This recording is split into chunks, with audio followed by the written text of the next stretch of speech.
দুধগুলোকে ভালো করে যত বয়ফ্রেন্ড শ্বশুর শাশুড়ি বাড়িতে যারা আছে তাদের সবার রাগ এভাবে তুলে নেওয়ার পর তারপরে যখন টেক্সচারটা এরকম হয়ে যাবে তখন এগুলোকে বাদ দিয়ে এর মধ্যে পড়বে সামান্য নুন, তারপরে পড়বে হামানদিস্তায় গুঁড়ো করা গোলমরিচের গুঁড়ো টুরু টুরু টুরু টুরু টুক, তারপরে পড়বে একটু উষ্ণ গরম করে রাখা দুধ।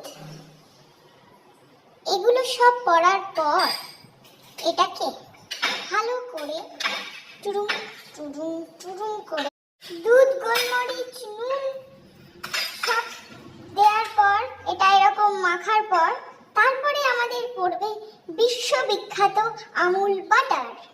এটা যখন পড়ে যাবে তখন এটাকে ভালো করে নাড়িয়ে নাড়িয়ে নাড়িয়ে নাড়িয়ে একটু দরকার পড়লে গরম দুধ দাও যাতে বাটারটা গলে যায়।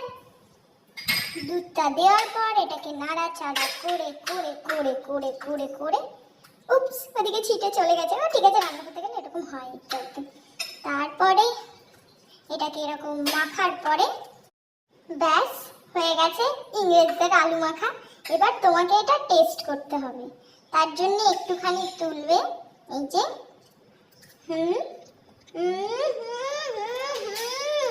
কি যে ভালো খেতে। আমি এত ভালো রান্না করি কি করে, কি যে ভালো খেতে, ও মাই গড।